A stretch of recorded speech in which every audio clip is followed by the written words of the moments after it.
¿Está desde aquí? No. ¿Esa tampoco no está? No. Requisitos está. Esta sí. También. Ya. Ah, ya sí, esto de acá sí lo añadí porque no estaba en ese material. Bueno, si ustedes desean, continuamos desde donde está, porque estos son puntos, digamos, que son un poco complementarios. No, bien, Ajá. para tener buen conocimiento y aparte tener las Sí, no, sino que lo que pasa es que ahí no lo habían incluido, recuerdo. Pero igual, si desean incluso también el tema del material digital, que le piden a la señorita, y también le hemos pasado el material. Sí, pensaba que estaba entonces. Sí, no, le piden a ella si desean el compartir, ¿ya? Ok, entonces nos quedamos, esto ya lo vimos, elementos del plan, ahí está, ya lo vimos. Ya, nos quedamos ahí. Otro de los elementos del plan, por ejemplo, son el programa de capacitación del personal, el programa de inspecciones y auditorías, los objetivos y metas. Es muy importante tener objetivos. ¿Cuáles son los objetivos? Por ejemplo, principal en una obra es prevenir la ocurrencia de accidentes. Ese es un objetivo general. El objetivo específico, ¿cómo sería? Para prevenir accidentes, ¿qué debo hacer? Capacitar al personal, cumplir con todas las capacitaciones, ese es mi objetivo específico. Cumplir con todas mis inspecciones de seguridad, ese es mi otro objetivo específico. Plan de respuesta ante emergencias, que también debe estar dentro del plan, ¿ya? Muy importante el plan de respuesta ante emergencias, que tienen que verlo. Plan de seguridad, para que el plan sea válido debe tener requisitos, ¿no? Deberá ser puesto en conocimiento a cada trabajador, principalmente de la parte donde él es responsable, tanto de casa como de los subcontratas. Si se contase con un plan y este no ha sido conocimiento, se considera una infracción muy grave y exposición a condiciones inseguras de trabajo. Claro que sí, porque en el plan de seguridad, recuerda lo que te dije, están los resultados de los peligros y riesgos, ¿no? Pero adicional a eso, recuerda que hay otra norma que te pide que debes exhibir el IPC, ¿no? Entonces, al pedirte eso, ya tendrías que informarlo. Entonces, caballero, ya estás cumpliendo por ese lado cuando lo exhibes. Los representantes de los trabajadores deben tener una copia de dicho plan, en este caso los miembros del comité, que siempre deben participar. Los elementos del plan 2: programa de capacitación del personal, programa de inspecciones y auditorías, objetivos y metas, y el plan de respuesta en caso de emergencia, lo mismo que vimos hace un momento, creo, ¿no? Bien, ahora sí entramos a su presentación. Requisitos del lugar de trabajo. Internamente en la obra tiene que haber un ordenamiento, una organización. Obviamente que en el interno vas a ver tú que hay parte operativa, donde van a estar haciendo toda la obra, y va a haber una parte de gestión, por parte donde va a estar el personal, el ingeniero residente, el responsable de la obra. Va a haber un espacio también donde los trabajadores tengan que usar servicios higiénicos, un comedor, un vestuario donde ellos puedan estar, ¿no? También debe haber un espacio donde, si es que tienen máquinas, donde se puedan parquear estas máquinas o equipos. ¿Ustedes cómo entran a tallar ahí? Bueno, si bien es cierto, esto no está a cargo de ustedes porque esto dentro de la obra se debe planificar, pero ustedes deben garantizar que todo esté señalizado, principalmente en la parte de la obra, que esté cercado, si es posible, establecer una zona de acceso y una zona de salida, ¿ok? Para que no sea un caos, porque si es un caos, todos entran por donde quieren y ahí generan desorden. Entonces, ustedes deben garantizar eso. El área de almacenamiento también es responsable, el de la obra, el área de almacenamiento para combustibles, herramientas y gas comprimido. Ustedes como prevencionistas tienen que asegurarse de que el residente o responsable de obra, y entiendo yo que él debió saberlo antes de empezar la obra, de que estas condiciones cumplan con medidas de seguridad, como por ejemplo que el material combustible inflamable no esté cerca de algunos puntos de ignición, ¿no? O sea, no puede pasar que haya un material de combustible, un almacén de combustible y hayan puesto el soldado, ¿no? O sea, ustedes como PDR, si encuentran eso, inmediatamente reporten, ¿no? Inspección, mira, condición inminente de peligro, ¿no? Se tiene que alejar, o bien el trabajador donde está haciendo sus trabajos en caliente, o simplemente el almacén preubicado, si es que es posible, ¿no? Entonces, ustedes, es importante que conozcan esto, pero más importante es que cómo intervienen ustedes es que se cumplan con las condiciones de seguridad que muchas veces el residente de obra no lo conoce. Otros requisitos, por ejemplo, son el área de operaciones de obra, el área de prefabricación, en este caso es un área donde las los trabajadores acondicionan sus, por ejemplo, en el caso de las columnas, hay una parte donde los trabajadores hacen sus, ¿cómo se llama? Sus estribos, ¿no? Preparan sus columnas. Ese espacio es una parte donde es prefabricación, por llamarlo así, donde el trabajador, albañil, capataz, habilita todos sus instrumentos donde van a trabajar.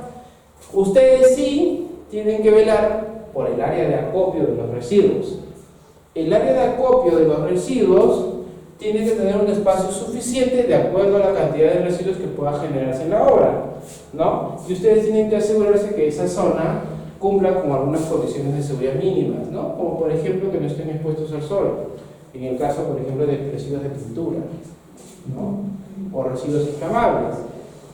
Área de guardianía, que en este caso algunas obras tienen un servicio de vigilancia, algunas no. Vías de circulación peatonal, eso sí, las vías de circulación peatonal sí o sí ustedes tienen que delimitarlas y dejarlas claras. Por aquí pasan las personas, por aquí no. ¿Ok? Eso sí tiene que estar claro. Las vías de circulación de maquinaria de transporte y acarreo de materiales, en caso aplique, en este caso un espacio donde hay un tema de acarreo de materiales y van a trasladarlo con algún mecanismo, también. El área de almacenamiento de materiales comunes, el área de almacenamiento de materiales peligrosos. Es muy importante, recuerden, definir estas áreas, porque si no hay esas áreas van a tener un caos en su obra y ustedes van a estar expuestos. En el caso de la instalación de energía, el proyecto, el plan de obra, se ve muchas veces en coordinación con el propietario, por decirlo así, del terreno, del lugar, de donde se va a abastecer la energía. Ustedes como prevencionistas lo que deben ver ahí es que eso cumpla con lo mínimo de seguridad y que el personal que va a intervenir, los tableros, la parte eléctrica, cumpla con los requisitos de seguridad como implementos y permisos, ¿no? Porque eso es un trabajo de alto riesgo. Las instalaciones eléctricas, en este caso, muchas veces, por ejemplo, tú puedes jalar corriente de un lugar doméstico, por decirlo así. Pero ustedes tienen que garantizar de que ese lugar doméstico que ustedes abastecen energía, les den a ustedes el espacio donde puedan ustedes cumplir con tableros normados, tableros que cumplan los mínimos amperajes que indica la parte del Código Nacional de Electricidad, ¿no? En el caso, por ejemplo, mira, los tableros eléctricos deben contar con interruptores termomagnéticos, ¿no? O sea, por ejemplo, los interruptores termomagnéticos, como los que están en esta caja, por ejemplo, ¿no? Esos, por ejemplo, son los estándares. No puede pasar, pues, que tengas en una obra una llave de cuchilla, ¿no? Que son bien antiguas, ¿no? Pero a veces por costo quieren hacer de todo. Interruptores diferenciales de alta y baja tensión, fabricados íntegramente con plancha de acero laminado. Por ejemplo, a ver, ustedes, bueno, me dijeron algunos, ¿tú ya eres prevencionista? Sí. ¿O todavía? ¿Sí? También. ¿Cuántos tiempos de experiencia tienes? Un año. Un año, muy bien. En un tablero eléctrico, ¿qué verías? No, el tema eléctrico que me falta para que Todavía, ya. Que tuviera exactamente un pozo a tierra. Que tenga un pozo a tierra, muy bien. ¿Qué más? Para que pueda vivir una vida. Ya, muy bien, sí es cierto. Para que en caso de variaciones eléctricas pueda haber donde pueda aterrizar esas alteraciones eléctricas. ¿Qué más? Un tablero eléctrico tiene que tener un mandil. ¿Saben qué es un mandil? El mandil, por ejemplo, el mandil es, por ejemplo, como una capa protectora que hace que el trabajador solo vea el interruptor. No tiene por qué ver cableado. O sea, las personas que lo van a manipular no tienen por qué ver los cables. No tienen. Solamente tienen que ver la llavecita para apagar y prender. Nada más. ¿Por qué? Porque puede pasar el contacto que se dé en alguna parte del cableado y que esté en malas condiciones de manera que no sea voluntaria, puede ser accidental. Entonces, ante ese accidental es que el mandil entra a trabajar. El mandil protege toda la parte interna. También hay unos tipos de alfombras en los cuales los trabajadores pasan su pie para que toda la electricidad que nosotros tenemos desaparezca y no haya. Claro, eso es para las cargas estáticas, ¿no? Las cargas estáticas.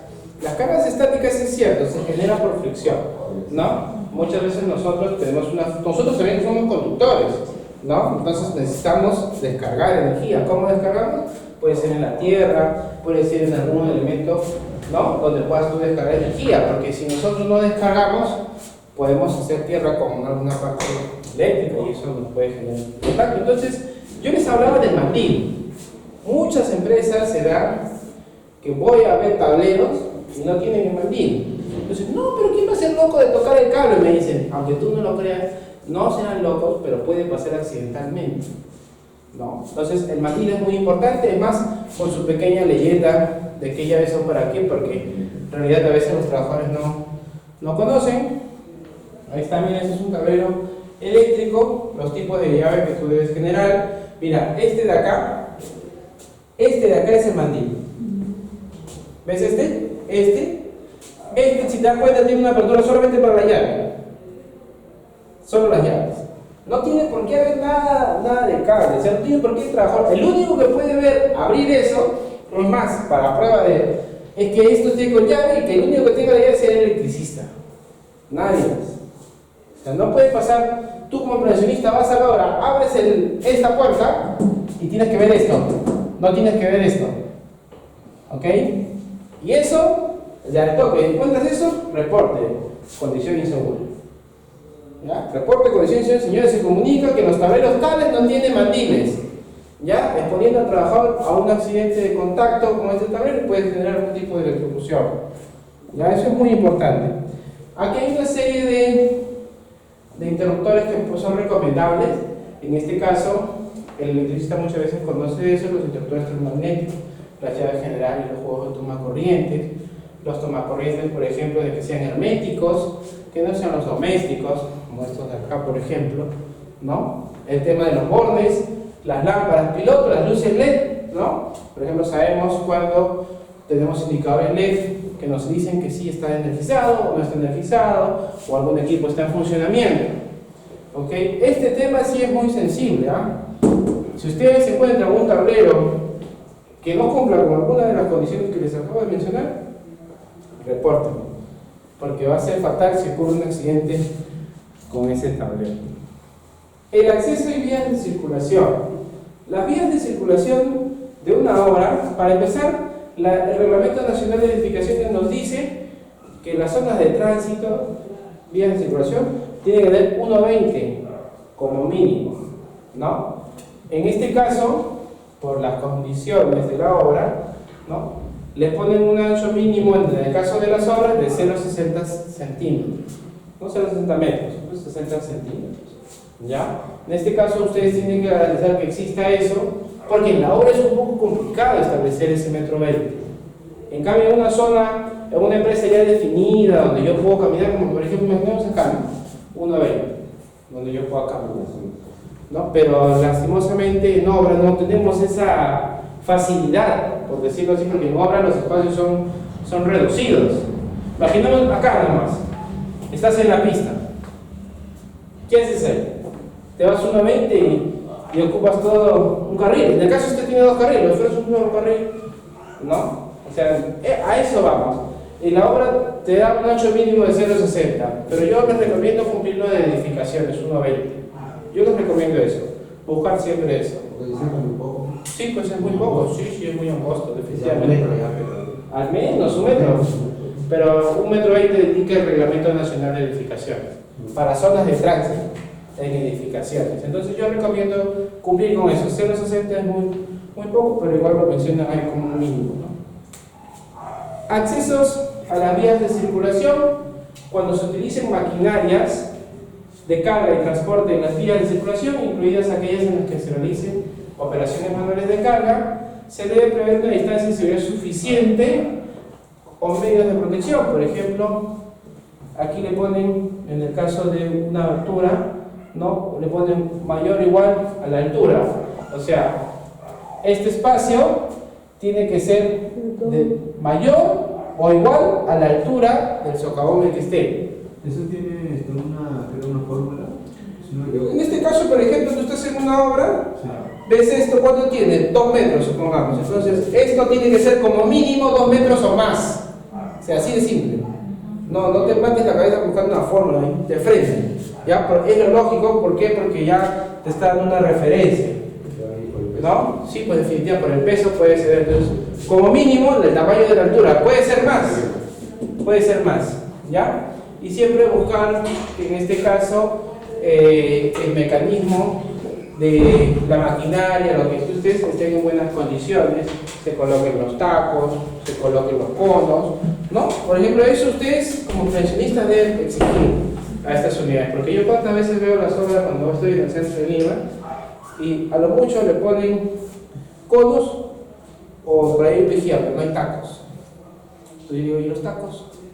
Porque tú sabes que en un movimiento telúrico, ¿qué puede pasar? ¿No? Entonces con los tacos te aseguras más. Además yo le pediría hasta que baje su extintor y que lo tenga cerca. Conos con barra, ¿no?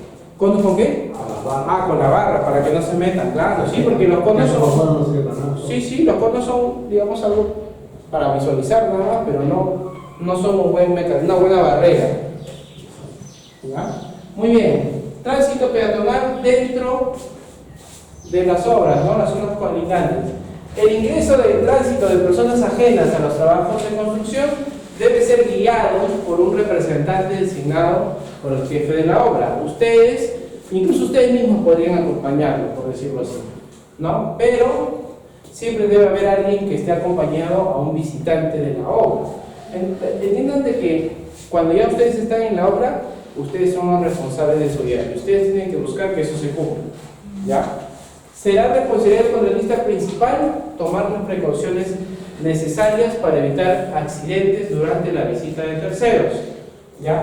Incluso en el nuevo decreto supremo habla de cartillas de visitantes, ¿no? En el nuevo decreto supremo 011/2019, justo el que hablaba su compañero. ¿Cuál es tu nombre? Ya, Montes. Ya, justo lo que hablaba ya. Ahí habla de cartillas para visitantes.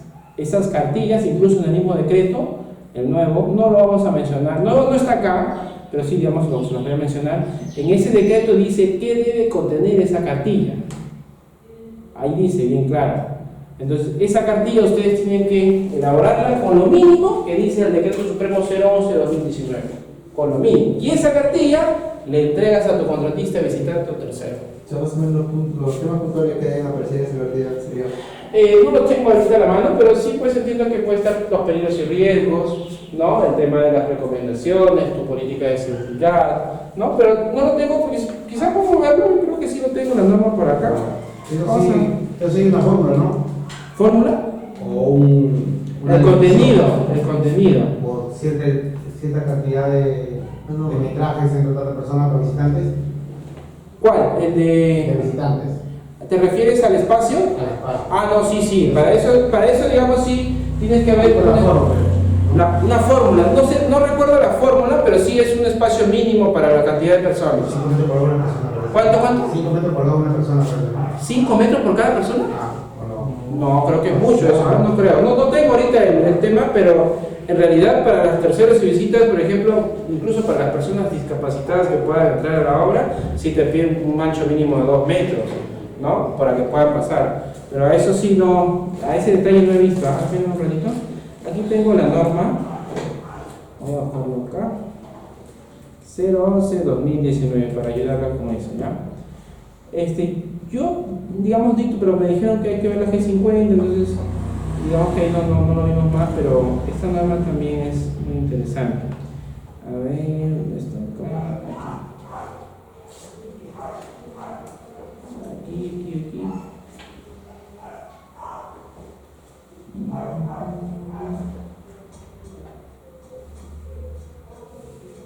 Acá está.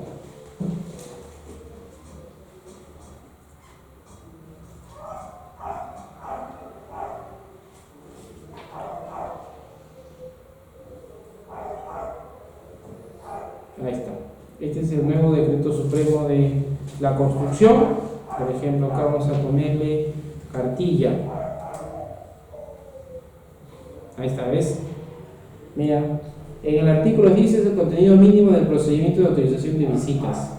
El procedimiento de autorización de visitas a una obra de construcción debe constar por escrito, ojo, por escrito, e incluir como mínimo lo siguiente: designación del personal o empleador que será a cargo de ejecutar la visita, identificación de la visita, verificación de los requerimientos de seguridad y salud en el trabajo, como seguros o equipo de protección personal, autorización del ingreso de la visita, registro de la visita, entrega de la cartilla de seguridad y salud en el trabajo de la visita y acompañamiento de guía permanente por la visita. Mira, y abajo está cartilla de seguridad. El artículo 11 te dice que la cartilla de seguridad debe contener datos de quien autoriza el ingreso, instrucciones y recomendaciones de seguridad y salud por todo el recorrido, listado del equipo de protección personal para visitantes, señales de seguridad, esquema de la ruta de evacuación y zonas seguras, prohibiciones y otra información que se estime necesaria de acuerdo a la naturaleza y características especiales de la obra. Ahí está.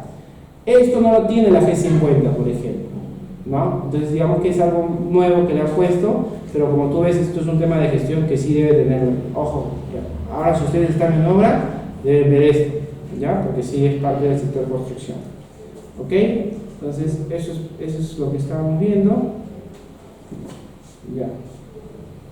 Y será responsabilidad del contratista tomar en cuenta las precauciones necesarias. Si ustedes ven un contratista o tercero que no cumpla con eso, alto ahí, lo pones a disposición de los responsables, mira, no se ha cumplido, ya usted se hace cargo si el señor sigue en la visita o simplemente se retira, ¿no? Porque se vuelve un peligro para ustedes, ojo, ¿no? Para ustedes se vuelve un peligro. Las vías de evacuación, salida de emergencias y zonas seguras.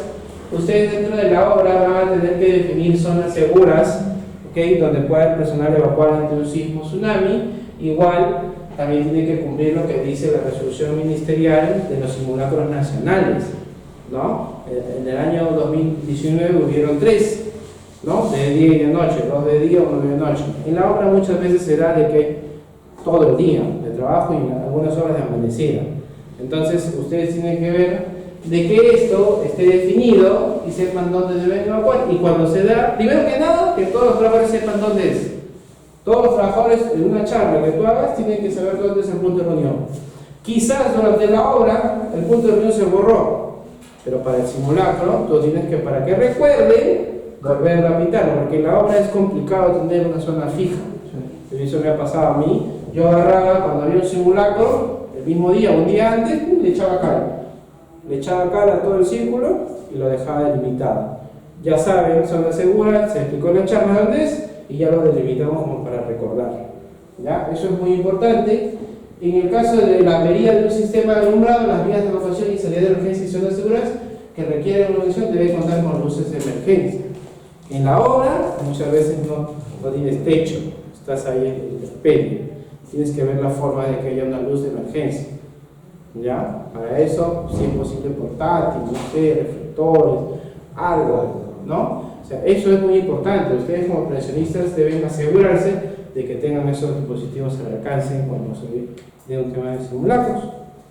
La señalización de servicios de trabajo debe tener siempre que el análisis de los riesgos. O sea, la señalización va de acuerdo al análisis de riesgos, ¿no? En el caso, por ejemplo, de los trabajadores, tú sabes que los trabajadores muchas veces no cumplen la norma. ¿Ven una señal?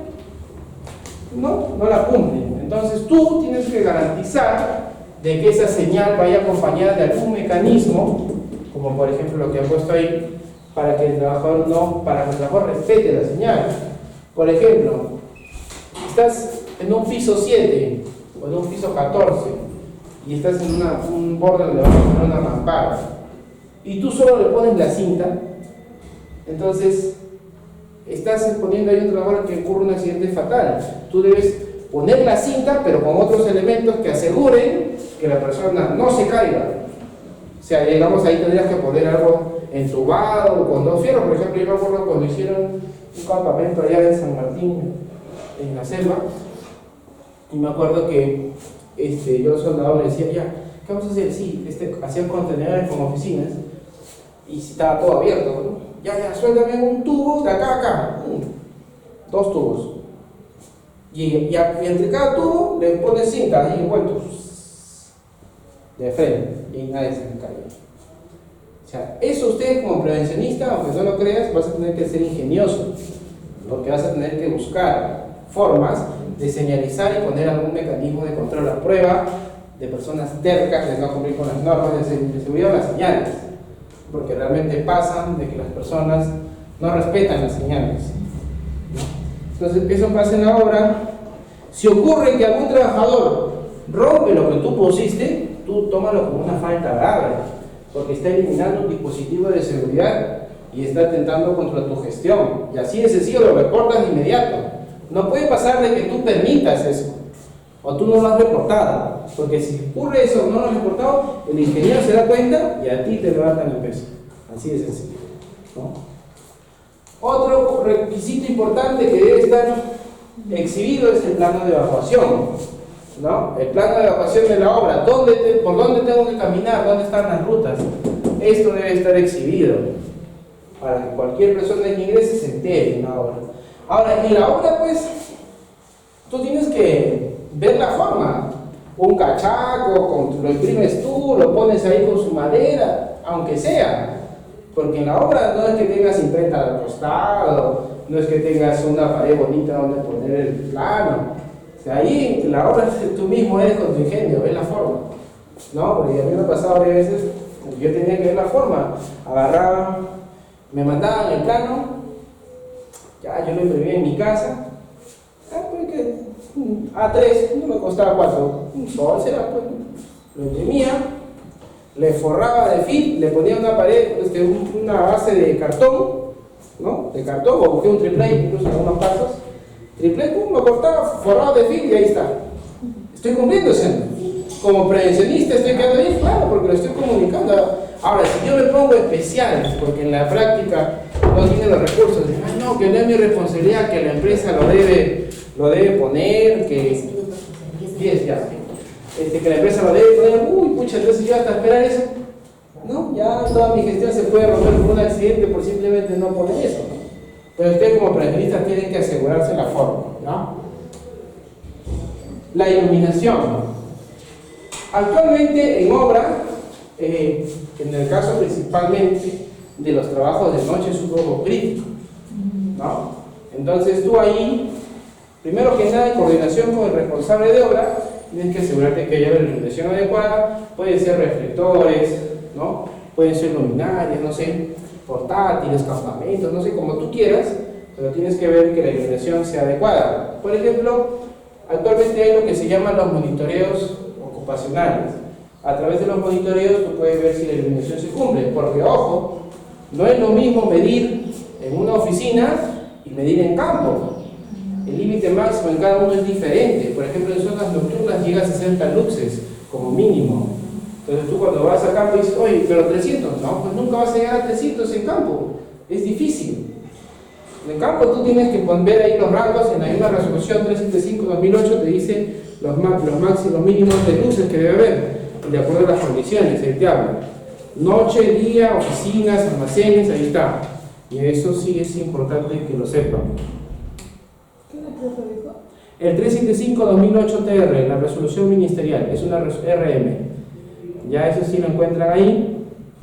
En el caso de la ventilación, ¿esto cómo se ve? Si una zona es muy calurosa o muy fría. ¿Cómo lo miden? Con el famoso monitoreo de estrés térmico, ¿no? El monitoreo de estrés térmico mide eso: cuánta ventilación hay, cuánto calor hay y si es permisible por el trabajador. Principalmente esto se verifica en socavones, en trabajos subterráneos. ¿Okay? Ahí sí tienes que ver ese tema, porque imagínate pues, ¿no? Si no hay ventilación y tú le obligas a tu trabajador a usar mascarilla en un socavón que no hay mucho oxígeno, se le está reduciendo más el oxígeno y lo puedes matar, ¿no? Entonces ahí hay que tener en cuenta un monitoreo antes de que pongas a los trabajadores ahí. Servicios de bienestar. Por ejemplo, en toda obra se instalarán servicios higiénicos portátiles o servicios higiénicos fijos conectados a una red pública de acuerdo a la siguiente tabla. Por ejemplo, miren, les comento casos particulares y que quizás ustedes ya lo han vivido, quizás lo van a ver de acá a un futuro. Yo estaba en una planta, que no te miento, que no había baño. O sea, era un taller de metal mecánica que no había baño. ¿Qué haces ahí? De verdad, ¿qué haces ahí, pues? Tú, trabajo es trabajo, te ofrecieron tus 2.000 soles, tienes que ir, pues. Claro, pues, porque ¿qué vas a hacer? Pues es trabajo, no estás en chamba, fin de año, Navidad. No, caballero, tienes que aceptarlo, ¿no? Entonces, tú tienes que ver, en coordinación con el residente de obra, decirle, mira, oye, mínimo, ¿no? Me acuerdo que cuando yo llegué, una semana allá abajo, cuando yo hacía todo en mi casa y de ahí me iba a trabajo, ¿me acuerdo? Y según dicen, que ya hace un mes había gestionado un disal.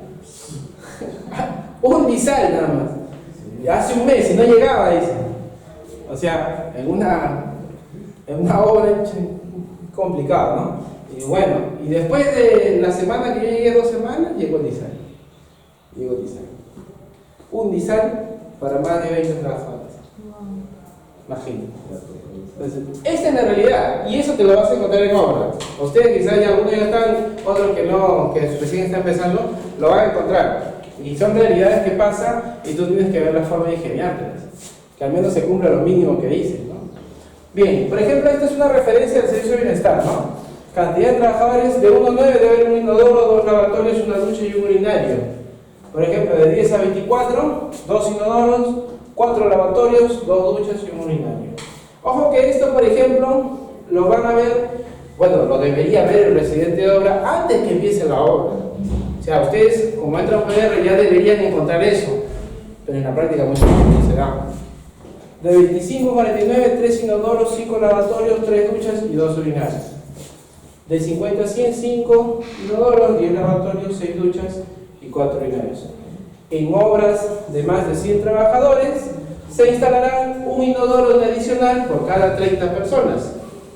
Ahí está, ¿no? Eso es lo que se pide la norma para un servicio de bienestar de los trabajadores. ¿Ya? En el caso de comedores,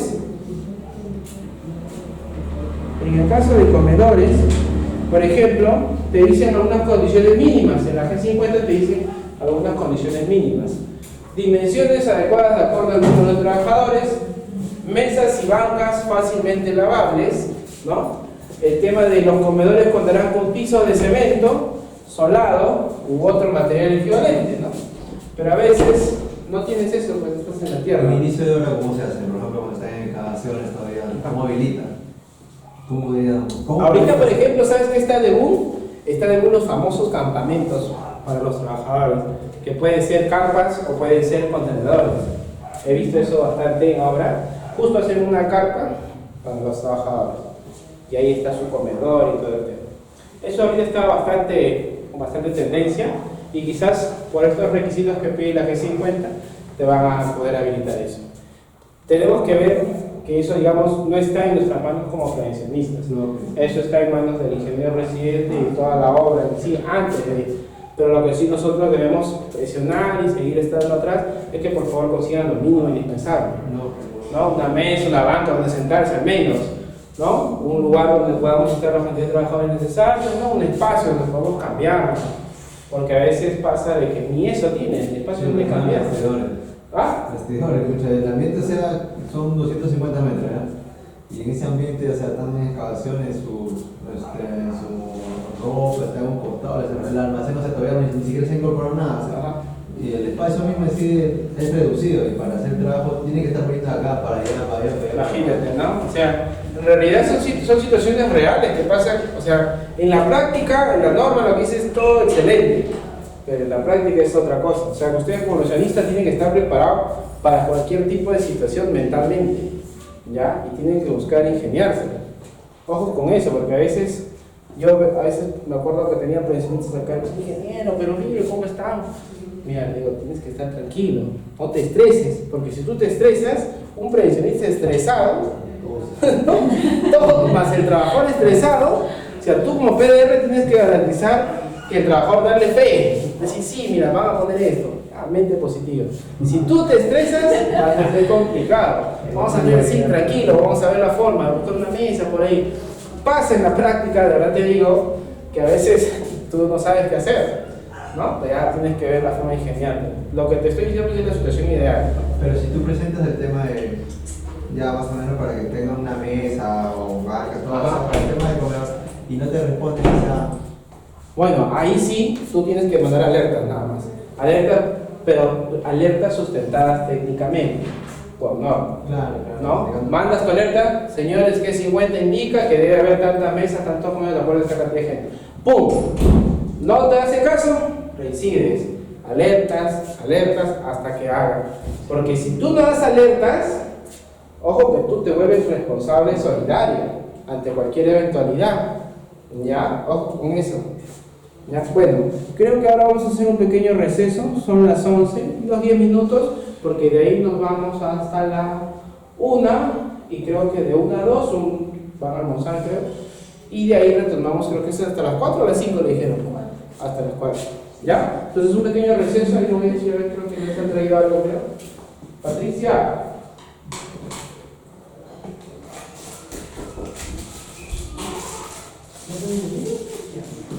Ya, listo, acá hay un pequeño break que han hecho. A ver, unos 10 minutos nada más. También al otro lado. Ahí está, ¿sí? ¿Cómo? ¿Cómo dice? Nada, ¿quiere allá? Sí, acá, sí, acá. Sí, acérquese. No quiere tirar las piernas, está sentado. Me va a decir, no, está tentando contra la ergonomía.